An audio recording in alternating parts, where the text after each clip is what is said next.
नमस्ते नमस्ते जी। कैसे हैं आप सब? आप लोग अच्छे ही होंगे, मैं उम्मीद करता हूं। और आइए आज हम लोग अपनी कक्षा को प्रारंभ करते हैं। हम लोग अपने पिछले कक्षा में ये जाना था कि अंग्रेज़ों का नीतियां अफ़गान को लेकर क्या क्या थी, उन सबों को चर्चा कर लिए थे, जहां से पीटी और मेंस दोनों में प्रश्न आने की संभावना होती है। और दूसरी हम लोगों ने देखा था, सिर्फ हम लोग संक्षेप में जानने का प्रयास किए थे लॉर्ड लीटेन और रिपेन के बारे में, जिसका आज हम लोग पूर्ण ब्यौरा जानने का प्रयास करेंगे। देखिए, लॉर्ड लीटेन, उसको देखने का और पढ़ाई करने का जो हम लोग का स्ट्रेटजी है कुछ इस प्रकार है। पहला, राजनीति का साम्राज्य नियंत्रण हेतु क्या काम किया, प्रशासन से संबंधित परिवर्तन में क्या क्या रिफॉर्म किए, पत्रकारिता में वो क्या किए, इकोनॉमी के तहत जो टैरिफ पॉलिसी था वो क्या था, इसके बारे में जानेंगे। अकाल के प्रति इसका व्यवहार क्या था, ड्रामेटिक परफॉर्मेंस एक्ट क्या था, ड्रामेटिक परफॉर्मेंस एक्ट उसके बारे में जानेंगे। आर्म्स एक्ट के बारे में जानेंगे। इन सबों के बारे में हम लोग जानना आज चाहेंगे। तो आइए हम पहला पॉइंट को देखते हैं, राजनीतिक साम्राज्यवादी नियंत्रण। जो लॉर्ड लीटन था, इसका प्रमोशन या प्रमोटेड, ये जो गवर्नर जनरल था उसका होता था ब्रिटेन से। और एज इट इज़ सभी गवर्नर जनरलों का जो कार्यकाल होते थे वो 5 वर्षों का ही होता था, जब तक कि बीच में कोई आफा सुल्तानी ना आ जाए। तो ऐसे में जो लॉर्ड लीटन था, भारत में दो तरह की, सॉरी, ब्रिटेन में दो तरह की पार्टियां था, एक लिबरल पार्टी, एक कंजर्वेटिव पार्टी। और जो ये लॉर्ड लीटन था वो कंजर्वेटिव पार्टी का मेंबर था। और कंजर्वेटिव पार्टी जो था रूढ़िवादिता और दमनात्मक कार्यों पर विश्वास करता था। और ऐसे में जब लिटन आया तो ये कंजर्वेटिव पार्टी का है, तो उस पार्टी का, और एक लिबरल पार्टी है, उदारवादी पार्टी है। तो एक कंजर्वेटिव पार्टी और लिबरल पार्टी, ये दोनों का अलग अलग विचारधाराएं हैं। भले ही ये पार्टियां इंग्लैंड में विकसित हुई, इंग्लैंड की पार्टियां हैं, लेकिन उसकी जिस सरकार की पार्टियां हैं वर्तमान में, तो उसी का इलेक्टेड किया हुआ गवर्नर जनरल भारत में आएगा। तो ये स्वाभाविक सी बात है कि उस पार्टी के अकॉर्डिंग ही ये यहाँ पे पॉलिसी अपनाएगा। और ये दो जो पार्टियां थी, लिबरल पार्टी और कंजर्वेटिव पार्टी, ये इंग्लैंड की पार्टी थी। और वही कोई विजित या जीता हुआ पार्टी अपॉइंटमेंट करता था गवर्नर जनरल को, जो भारत में आके कार्यों का निर्वहन करता था। तो जिस समय लॉर्ड लीटेन भारत आए हैं, उस समय जो ब्रिटेन में जो सरकारें हैं वो सरकार है कंजर्वेटिव पार्टी का। और ये कंजर्वेटिव पार्टी भारत को दमनात्मक रूप से रूल करना चाहता है। ये रूढ़िवादी पार्टी है। तो स्वाभाविक सी बात है कि लिटन भी वही कार्यों को निर्वहन करेगा। लेकिन जब दो पार्टियां हैं तो दोनों की विचारधाराएं अलग अलग है। जब लिबरल पार्टी की गवर्नमेंट बनती है तो वो अपने तरीके से रूल करना चाहती है भारत को। जैसे आप समझिए, अभी वर्तमान में भारत में अन्य प्रकार की पार्टियां हैं। कांग्रेस पार्टी है, बीजेपी है, आरजेडी है, ममता जी का है, मायावती जी का है, अन्य अन्य प्रकार की पार्टियां हैं। लेकिन जो वर्तमान में जो बीजेपी पार्टी है, इसका जो सोच है कुछ विशेष प्रकार के है, खास करके जम्मू कश्मीर को लेकर। आप देखिए कि जम्मू कश्मीर में, और खास करके जम्मू कश्मीर के लोगों को, जो भारत के प्रति अलगाववाद की जो भावनाएं बढ़ती जा रही है, और पाकिस्तान के साथ वो कहीं ना कहीं जो गुटबंदी कर रहे हैं, जिससे भारत में हिंसात्मक आतंकवादी घटनाएं आदि को बल मिल रहा है। तो ऐसे में जो बीजेपी पार्टी है वो चाहती है कि हम 370 के तहत जम्मू कश्मीर को राजनीतिक रूप से इतना स्वतंत्र ना करे जिससे कि उसकी मनोवृत्ति है आतंकवाद और हिंसात्मक गतिविधियों में, एक्टिविटीज में बढ़े। तो ये बीजेपी का सोच है। और यदि यहीं पे कांग्रेस की सरकार होती तो इसका सोच कुछ इस प्रकार होता कि हम पहले वहाँ के लोगों को दिल और दिमाग जीतेंगे, उसका सोच होता, वो ये सोचती कि आप किसी को बंदूक के नोक पर या तो बातों के कानूनों के नोक पर रख कर उसकी आवाज़ों को अब कितना दिन तक रख सकते हैं। इसलिए आपका प्रशासन का फिर आयु लंबी नहीं होगा। इसलिए वहाँ के लोगों को विचार बदलना होगा। उसको क्षेत्र में, जम्मू कश्मीर में आपको सकारात्मक कार्य करना होगा ताकि लोग आतंकवाद से हाथ ना मिलाए। आखिर आतंकवाद होता क्यों है? जब वो बेरोजगार होंगे, इंफ्रास्ट्रक्चर डेवलपमेंट नहीं होगा, उसके अनुकूल सरकार कामें नहीं करेगी, तो ऐसे में ही तो आतंकवाद और नक्सली गतिविधियां जो है बढ़ती है। तो इन सब सरकारें हैं, उन सभी के नज़रिया जम्मू कश्मीर के प्रति अलग अलग है। हालांकि बीजेपी कहता है कि अगर हम इसको इतना पॉलिटिकली रियायत दे देंगे, छूट दे देंगे, तो जम्मू कश्मीर, लद्दाख आदि में गतिविधियां जो है आतंकवाद का, वो काफ़ी उभर जाएगा। ऐसे में अगर हम 370 हटा देते हैं तो हम हर समय उस पर अपने सैनिक के माध्यम से, अपनी खुफिया एजेंसियों के माध्यम से उसकी एक्टिविटीज़ पर, आतंकी एक्टिविटीज़ पर, जितना भी टेररिस्ट एक्टिविटीज़ होता है, इन सबों पर हम नियंत्रण कर सकते हैं और ज़रूरत पड़े तो हम दमनात्मक कार्रवाई भी कर सकते हैं। ये किसकी सोच है? आज की जो वर्तमान सरकार है, इसकी सोच है। तो यही सोच ब्रिटेन में चल रहा है, कंजर्वेटिव पार्टी और लिबरल पार्टी को लेकर। और वो दोनों का जब सरकार किसी एक का बनती है ब्रिटेन में, तो उसी एक के गवर्नमेंट का अपॉइंट किया हुआ एक ऑफिसर्स आता है गवर्नर जनरल के रूप में, और वही जो होता है कंजर्वेटिव पार्टी का होता है लॉर्ड लिटेन। और उसी सरकार के इशारे पर लॉर्ड लिटेन कार्य कर रहा है। तो सरकार ही रूढ़िवादी है तो उसका ऑफिसर्स बिल्कुल रूढ़िवादी होगा। तो ये जो लॉर्ड लिटेन है, कुछ इस प्रकार काम में कर रहा है। फिर आगे देखिए, प्रशासन से संबंधित परिवर्तन क्या कर रहा है। तो प्रशासन में पहले क्या कहा गया था? पहले कहा गया था कि भारतीयों को सिविल सर्विसेज में आने का मौका ही नहीं दिया जाए। और जब ये भाई साहब आए तो अपने साम्राज्य के सुरक्षा हेतु, अपने साम्राज्य के जीवन आयु लंबी हेतु, जो सिविल सर्विसेज में अपॉइंटमेंट का जो एज था 22 से घटाकर उसे 19 कर दिया, एलिजिबिलिटी एरिया। तो ये प्रशासन में कुछ इस तरह से किया। पत्रकारिता में क्या कहा कि जितना भी उस समय के लोग पत्र निकालते थे, पत्रिका निकालते थे, न्यूज़पेपर निकालते थे, उस पर प्रतिबंध लगाने का पूर्ण प्रयास किया ताकि भारतीय में पत्र के माध्यम से अवेयरनेस ना फैले, जागरूकता ना फैले आदि। फिर देखिएगा, इकोनॉमिक के तहत इन्होंने क्या लाया? टैरिफ पॉलिसी लाया। इसको हम तब पढ़ेंगे जब विशेष तौर पर अकाल पढ़ रहे होंगे, लेकिन अभी जान लीजिए कि ये टैरिफ एक पॉलिसी है, इकोनॉमिक के तहत लाया गया था। उसी के तहत देखिएगा कि अकाल के प्रति इसका क्या व्यवहार था। तो अकाल के प्रति एक व्यवहार ये था कि इसके पीछे इकोनॉमिक के तहत एक पॉलिसी आया था, एक नीति आया था, एक आयोग आया था जिसका नाम था अस्ट्रेची आयोग। अस्ट्रेची आयोग कब आया? जब दबाव पड़ा 1876 में। आपको पता है जब अकाल आया तो लाखों के लाखों लोग मर गए, और ये वह समय था जिस समय महारानी विक्टोरिया का दिल्ली में दरबार लगा था। महारानी विक्टोरिया नहीं आए थे, उसके समर्थक लोग आए थे, दरबार लगा था और उसको भारत का साम्राज्ञी घोषित किया जा रहा था।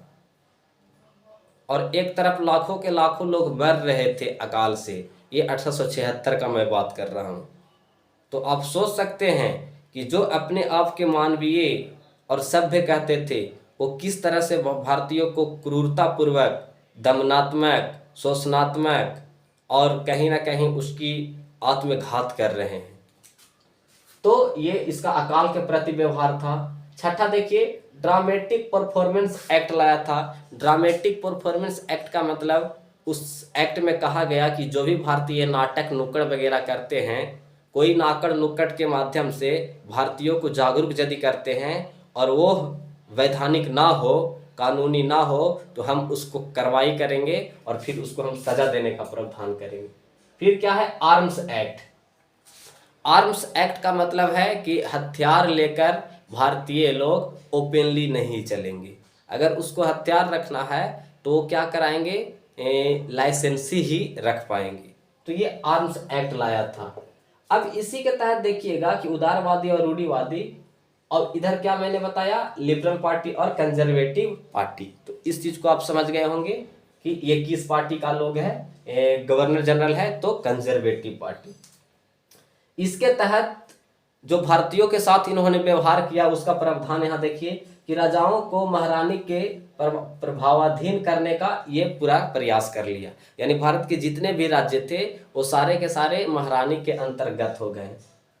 आगे देखिए, प्रशासन के अंग्रेजों के अधीन रखने के लिए नियुक्तियों में दुर्लभ कर दिया।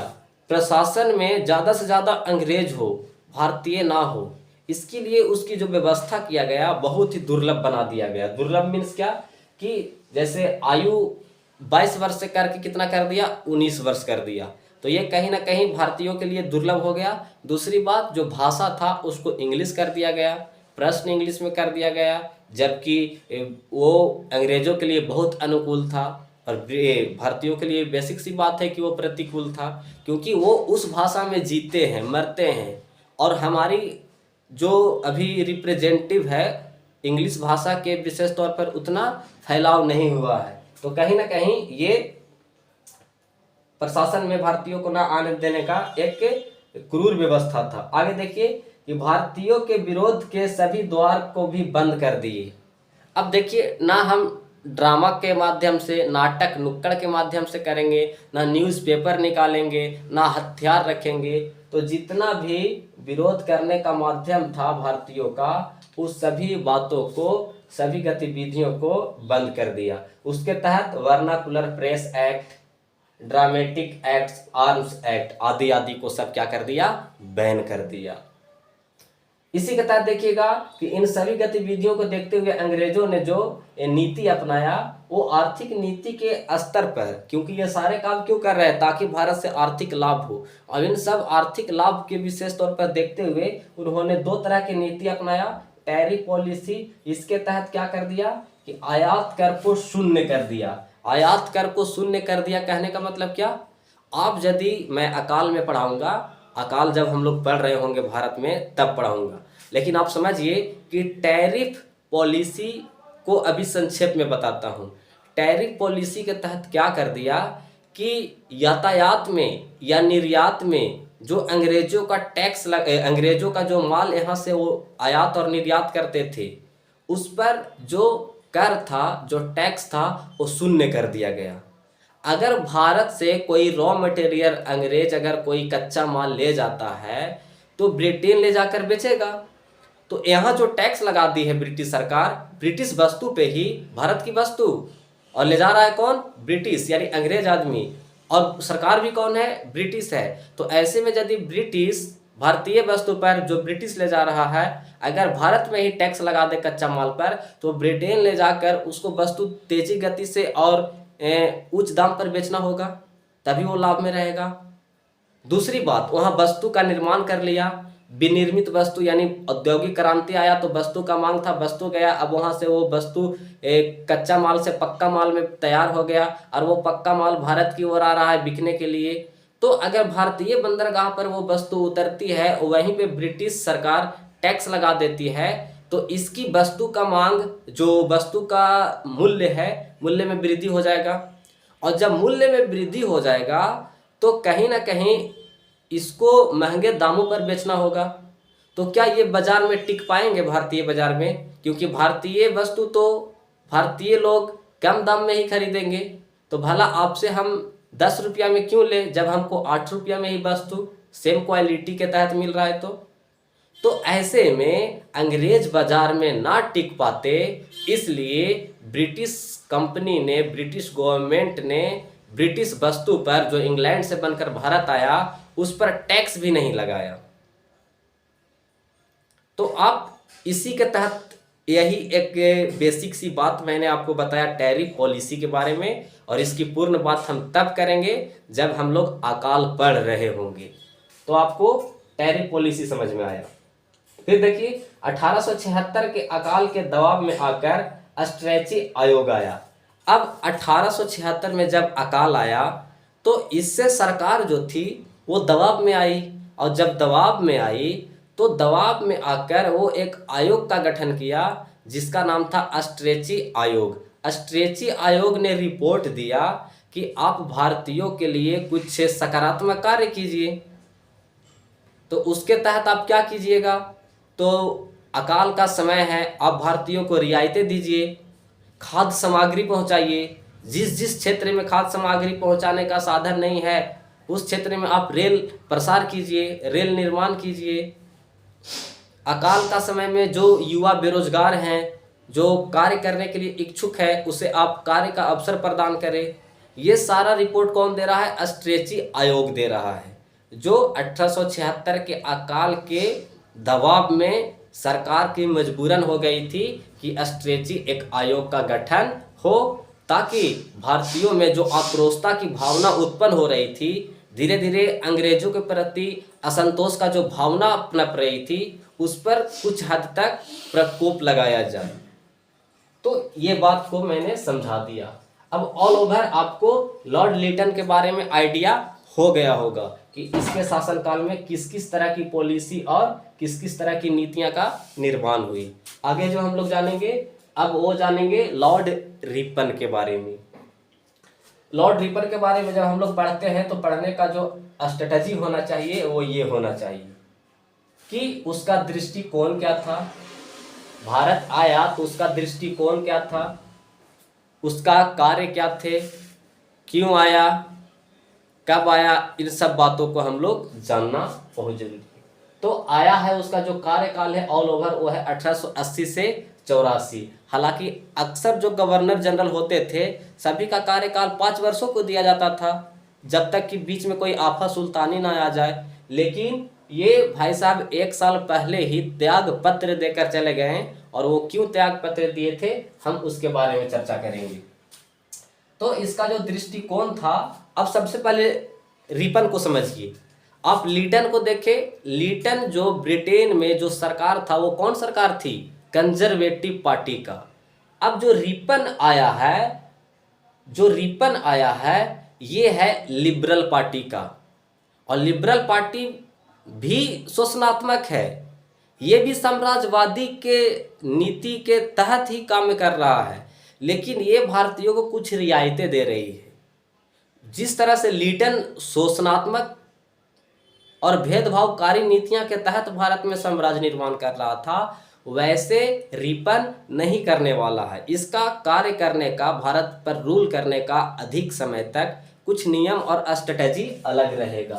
तो ऐसे में ये लिबरल पार्टी का सरकार का बनाया हुआ गवर्नर जनरल है जो भारत में आया है, कार्यकाल 80 से 84। इसका दृष्टिकोण है क्या है, तो सुधारवादी दृष्टिकोण, मतलब इसका नजरिया भारत को लेकर सुधारवादी।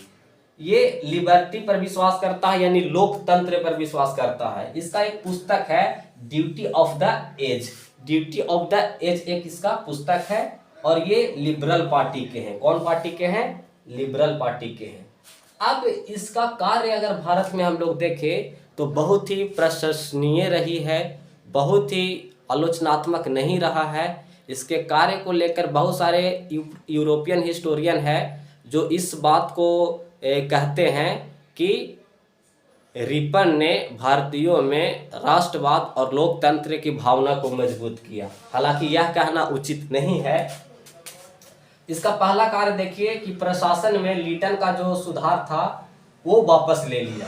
जो लिटन का जो रूल बनाया था प्रशासन में, एडमिनिस्ट्रेशन में, कि 19 वर्ष जो रहेगा एज रहेगा, उसको वापस ले लिया, और upper limit age appointment civil services में या प्रशासनिक व्यवस्था में नियुक्ति के लिए एज को 19 वर्ष से बढ़ाकर कितना कर दिया, 22 कर दिया। तो ये याद रखिएगा कि वह कौन सा गवर्नर जनरल था जो भारतीयों के प्रशासनिक व्यवस्था में न्यूनतम आयु को 19 वर्ष था, तो ये लिटन में, लेकिन अपर आयु कर दिया कितना, कौन, तो रिपन ने। तो ऐसे ही प्रश्न बनते हैं। तो ये 2 काम देख लिए। तीसरा इसका है कि वर्नाकुलर प्रेस एक्ट, यानी जो वर्नाकुलर प्रेस एक्ट पर पाबंदी लगाया था लॉर्ड लिटन, उसी को रिपन ने क्या किया, मंजूरी दे दी कि आप अपने पत्र पत्रिकाओं के माध्यम से लोगों को जागरूक कर सकते हैं, अवेयरनेस कर सकते हैं। फिर ये अकाल संहिता लाया था। अकाल संहिता हम लोग अकाल में पढ़ेंगे। टैरिफ पॉलिसी को शून्य कर दिया, जो मैंने अभी बताया।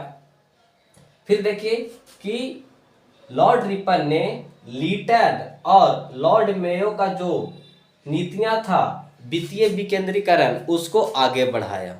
तो आपको याद रखना है कि वित्तीय विकेंद्रीकरण में कितने गवर्नर जनरल आ गए हैं, तो 3। पहला लॉर्ड लिटन, लॉर्ड मेयो और लॉर्ड रिपन, इसको आगे बढ़ाया। इसी के तहत देखिएगा कि जो वित्तीय विकेंद्रीकरण का वो बात किया, वो कुछ इस तरह किया कि जो कर वसूला जाएगा वो केंद्रीय, प्रांतीय और प्रोविंशियल, ये 3 क्षेत्रों में, जो प्रोविंशियल ये जो है प्रांतीय में और केंद्रीय में, और इसके द्वारा केंद्र और प्रांतीय दोनों में बांट दिया जाएगा।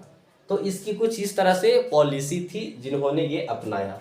उसी के तहत आगे देखिएगा, तो ये जो है लॉर्ड रिपन, इन्होंने ही 1881 के आसपास, 81 में ही नियमित जनगणना की शुरुआत की। और ये जो जनगणना थी, ये जातीय जनगणना थी अभी। और इसको आप याद रखिए कि जातीय जनगणना किसने और कब प्रारंभ किया, क्योंकि अभी भारत में पूरे ऑल ओवर देखिए तो ये एक मुद्दा बना हुआ है, जातीय जनगणना, जातीय जनगणना। तो आप इस बात को हमेशा याद रखें, ये कभी भी और किसी टाइम आपके एग्जाम में बात पूछे जा सकते हैं कि जातीय जनगणना किसके शासनकाल में हुआ था और नियमित भी हुआ था, आपको याद रखना है। तो ये हो गया। फिर स्थानीय स्वशासन व्यवस्था का विकास किया। स्थानीय स्वशासन का मतलब क्या है कि जो आज देखते हैं कि नगर निगम होते हैं, उसमें चेयरमैन होते हैं, वार्ड्स होते हैं, इन सबों का अस्थाई मजबूती प्रदान किया। उसी के तहत यहाँ देखिए कि नगर पालिका का जो चेयरमैन था वो वार्ड सदस्यों के द्वारा निर्वाचित होगा, ऐसा व्यवस्था कर दिया। तो इस चीज को आप समझ गए। अब जो है एक मामला समझना है आपको, इसी के समय में आया था इल्बर्ट बिल का मामला। इल्बर्ट बिल का मामला क्या था, उस चीज को हम लोग समझते हैं। बेसिकली बात क्या था कि इल्बर्ट एक बिल था और उसके तहत कहा गया था कि कोई भी भारतीय वकील या भारतीय जज अंग्रेजों को मुकदमा को भी सुनवाई कर सकता है, और सज़ा का प्रावधान, अगर वो अंग्रेज अगर सच में दोषी है तो उस पर कानूनी का फैसला दे सकता है। इसके तहत पूरे भारत में बहुत जोरों स्तर पर अंग्रेजों ने इस कानून को प्रतिरोध किया। ऐसे में ब्रिटिश गवर्नमेंट ने फिर आदेश दिया कि इस कानून को वापस ले लिया जाए। तो लॉर्ड जो रिपन है, यह सोचा कि अगर हम इस कानून को लागू कर ही दिए हैं और यदि इसको हम वापस लेते हैं तो भारतीयों में हमारे प्रति आक्रोश की भावना होगी, असंतोष की भावना होगी। तो वहीं पे एक व्यवस्था किया गया और यह कहा गया उस व्यवस्था में कि अगर कोई अंग्रेज भारतीय जज के फैसले से, ये मैं इल्बर्ट बिल के बारे में बता रहा हूँ कि सुधार फिर क्या हुआ लास्ट में, तो इस बिल में यही कहा गया कि अगर कोई अंग्रेज दोषी भारतीय जज के फैसले से असहमत है तो वो एक जूरी के माध्यम से अपना मुकदमे का अपील कर सकता है। जूरी एक बॉडी था जिसमें ज़्यादा से ज़्यादा यूरोपियन और अमेरिकन लोग ही शामिल थे, जज थे। अमेरिकन कहने का मतलब समझ लीजिए वो अंग्रेज ही थे। तो सोचिए कि एक प्रावधान किया गया, अंग्रेजों में उसके प्रति विरोध हुआ, लेकिन फिर वहाँ से उस विरोध के कारण अंग्रेजों ने अंग्रेजों के बचाव हेतु एक व्यवस्था किया और वो व्यवस्था का नाम था जूरी। अब यहाँ से प्रश्न अक्सर आते रहते हैं, तो आप जूरी को इस चीज के लिए समझिएगा। आगे देखिए कि लॉर्ड रिपन उसी के समय में भारतीय सेना को युद्ध के लिए मिस्र पर भेजा जा रहा था। अतः इन सब के जो खर्चा था उसी को लेकर अपने आप में दुख व्यक्त किया लॉर्ड रिपन, और फिर भारत से त्याग पत्र देकर चला गया। तो आप समझ सकते हैं कि अगर दो सरकार होती है तो दोनों सरकार को एक क्षेत्र पर अगर वही देश का कंट्रोल है तो देखने का नज़रिया अलग अलग होती है। जो मैंने आपको बताया, मैंने फिर आपको उस बात को दोहरा देता हूँ कि इंग्लैंड में दो तरह की सरकार थी, एक था कंजर्वेटिव पार्टी का, एक था लिबरल पार्टी का। दोनों को जो सोच था भारत के प्रति वो अलग अलग था। सेम उसी प्रकार जैसे कि आज आप देख रहे हैं कि भारत में अन्य प्रकार की पार्टियां हैं, बीजेपी है, कांग्रेस है, आरजेडी है, जेडीयू है, ममता जी का है, मायावती जी का है। तो ये सब पार्टियां को भी अगर देखिएगा तो एक अलग अलग विचार है। और आज जो वर्तमान की सरकार है बीजेपी, इसकी जो सोच है जम्मू कश्मीर को लेकर वो सामान्य सरकारों से अलग है।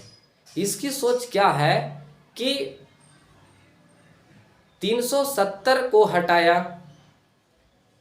तो क्यों हटाया उसके पीछे इसका यह तर्क हो सकता है कि जिस प्रकार जम्मू कश्मीर के लोगों का भारत के प्रति अलगाववाद जो बढ़ता जा रहा है और कहीं ना कहीं जो पाकिस्तान के साथ जो गठजोड़ होता जा रहा है, यह भारत के लिए एक सोचनीय का विषय है। ऐसे में बीजेपी सोचती है, बीजेपी पार्टी सोचती है कि हम 370 के अकॉर्डिंग अगर जम्मू कश्मीर, लद्दाख और लेह आदि क्षेत्रों को ज़्यादा प्रायोरिटी देते हैं, ज़्यादा रियायत देते हैं, ज़्यादा छूट देते हैं, तो आंतरिक गतिविधियां में आतंकवादी व्यवस्था, हिंसात्मक व्यवस्था काफ़ी विशेष तौर पर देखने को मिलेगा। इसलिए बीजेपी का ये सोच है कि हम जम्मू कश्मीर को अपने नियंत्रण में ले लेंगे तो हम इसके तहत कभी भी हम उस पर अपनी और उसकी टेररिस्ट गतिविधियों पर नियंत्रण रख सकते हैं, और ज़रूरत पड़े तो हम दमनात्मक कार्रवाई भी कर सकते हैं। हालांकि यही अगर कांग्रेस पार्टी होती तो इसका सोच कुछ और होता। इसका सोच इस तरह कुछ होता कि पहले जम्मू कश्मीर के लोगों को मानसिक परिवर्तन किया जाए, उसको दिल को जीता जाए। अगर आप किसी को बंदूक के ताने पर बैठाकर, बातों से डराकर उसकी आवाज़ों को दबा रहे हैं तो भला आप कितना दिन उसको बातों को दबा कर रखेंगे। और ऐसा नहीं कि ये कांग्रेस और बीजेपी से ही मामला क्लीन होता है, ये अन्य प्रकार की पार्टियां भी होती तो उसका सोच यही होता जो आज कांग्रेस की सोच है। हालांकि आप इन सब गतिविधियों के बारे में बताते समय आप ये भी बताइए कि उसकी जो पॉलिसी है कहीं ना कहीं देश हित में है और यह एक अच्छा कदम है या बुरा कदम है। हम इस पर जजमेंट देने का काम नहीं करेंगे। तो ये ऑल ओवर भारत, इंग्लैंड में विकसित हुआ जो लिबरल पार्टी और कंजर्वेटिव पार्टी है, उसका नज़रिया भी भारत को लेकर यही है जैसे कि आज का भारत सरकार में कांग्रेस और अन्य और बीजेपी पार्टियों को जम्मू कश्मीर को लेकर है। तो आपको इन सब बातों को जो समझ में आया होगा इसको एनालाइज कीजिए, इस पर सोचिए, विचार कीजिए और इन सब बिंदुओं को याद रखिए जहाँ से अक्सर प्रश्न हमेशा हर तरह के एग्जामों में आते रहते हैं। तो आज की क्लास यहीं पे रुक जाएगी, फिर मुलाकात होगी नेक्स्ट क्लास में। Thank you all of you. जय हिंद, जय भारत।